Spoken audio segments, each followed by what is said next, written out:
Shalom, Bapak, Ibu, dan saudara-saudara yang kekasih di dalam Tuhan Yesus Kristus. Kita bersyukur lagi di dalam renungan firman Tuhan pada hari ini bersama saya, Guru Injil Atungai.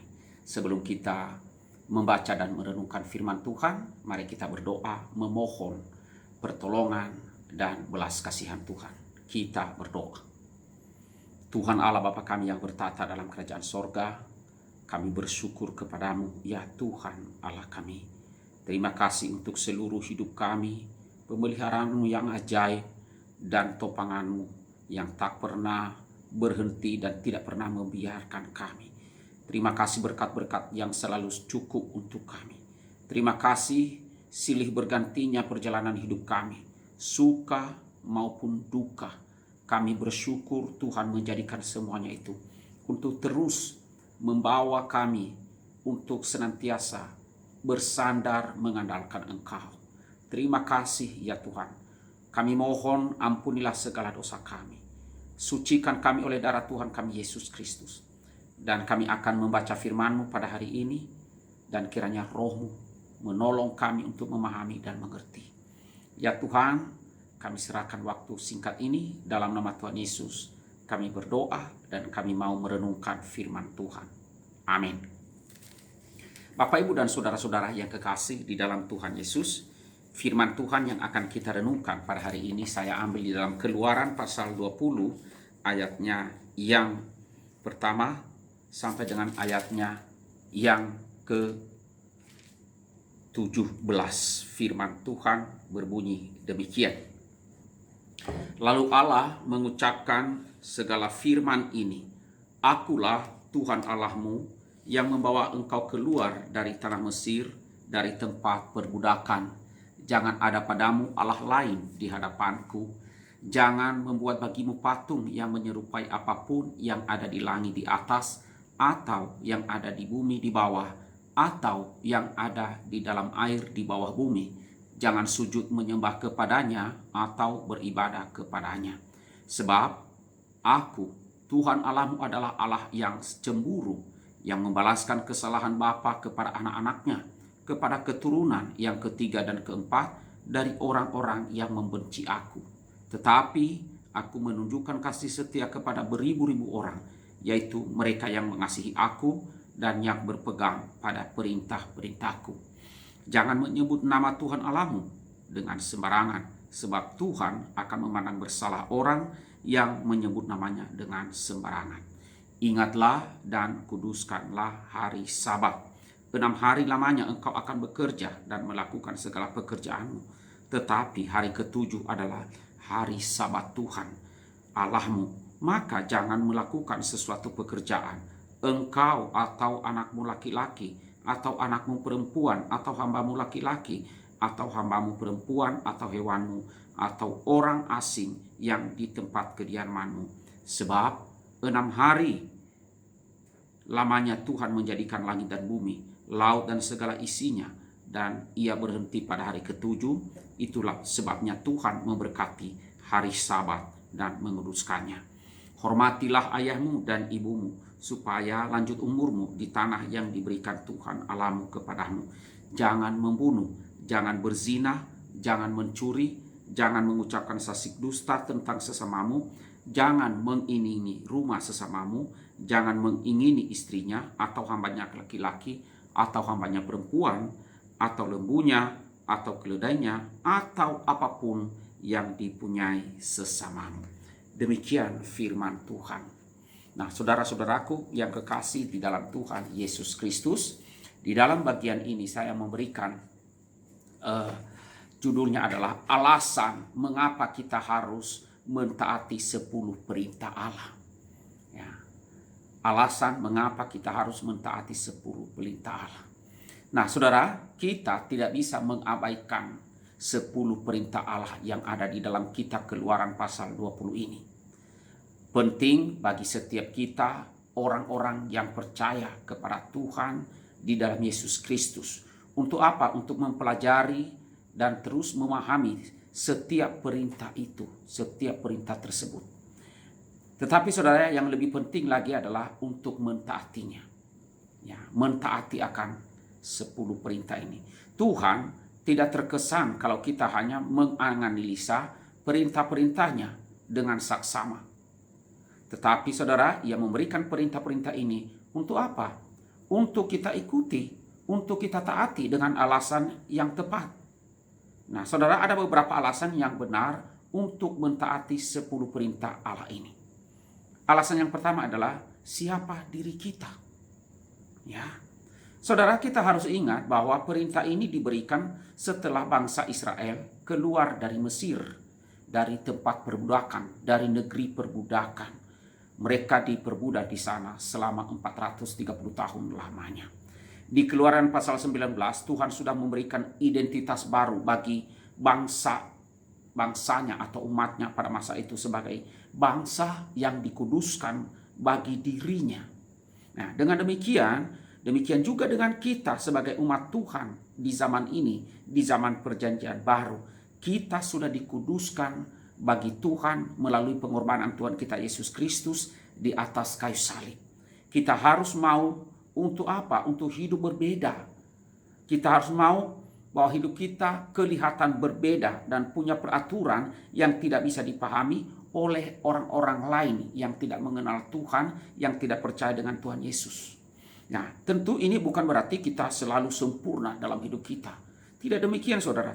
Tetapi itulah panggilan kita sebagai orang Kristen, sebagai pengikut Yesus Kristus, menghidupi identitas diri kita yang Tuhan sendiri telah berikan bagi setiap kita, yaitu umatnya, umat Allah di dalam Yesus Kristus. Kita ini adalah milik Tuhan di dalam Yesus Kristus dan sudah seharusnya hidup sesuai dengan perintahnya, sesuai dengan jalan yang Ia tunjukkan bagi kita, sesuai dengan firman-Nya. Yang kedua, siapa diri Tuhan? 10 perintah Tuhan dibuka dengan apa? Mengingatkan bahwa Allah adalah Tuhan, Yahweh dalam pribadi Allah, nama pribadi Allah.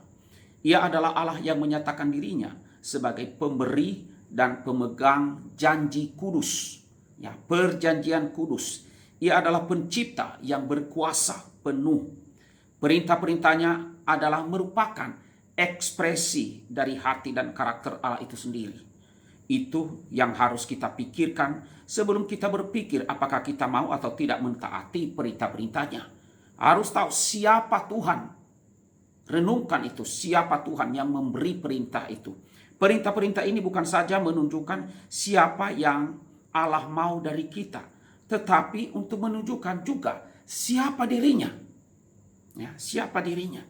Perintah-perintah Tuhan ini, 10 perintah ini menunjukkan kepada kita hal-hal yang dianggap penting, hal-hal yang dianggap berharga dan mulia bagi Tuhan. Harus kita renungkan, harus kita tahu dan kita fahami akan hal itu.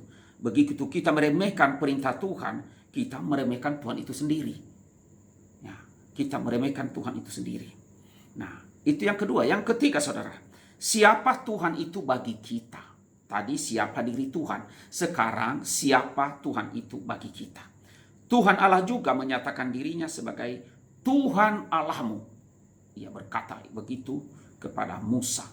Ya, ini bukan, Allah itu bukanlah figur dewa otoriter yang kejam atau tukang marah-marah yang tidak peduli dengan ciptaannya.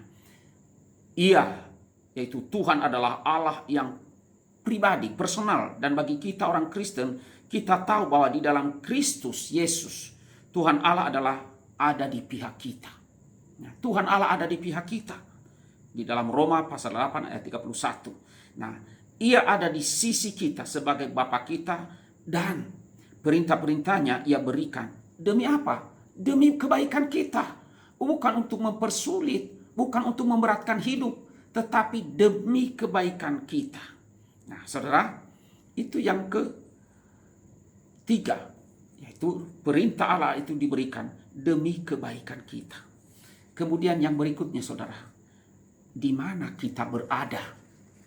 Ya, itu yang alasan yang berikutnya, di mana kita berada. Saudara, kebebasan menurut Alkitab bukanlah berbuat semau-mau kita, ya, seenak hati kita atau seenak perut kita. Kebebasan kita adalah untuk menikmati kebaikan dari melakukan apa yang semestinya kita perbuat, dari yang semestinya kita lakukan. 10 perintah Tuhan bukanlah jeruji besi, bukanlah penjara, tetapi aturan perjalanan hidup kita. Kalau diibaratkan lalu lintas, merupakan aturan lalu lintas untuk menikmati perjalanan berkendara secara maksimum. 10 perintah Tuhan adalah aturan untuk menjamin kebebasan orang-orang yang sudah dibebaskan. Ingat itu. Nah, kemudian saudara, alasan yang kelima, kenapa kita harus mentaati 10 perintah Allah. Apa yang Tuhan sudah perbuat bagi kita, itu perlu kita renungkan. Apa yang Tuhan Allah Bapa kita sudah perbuat bagi kita.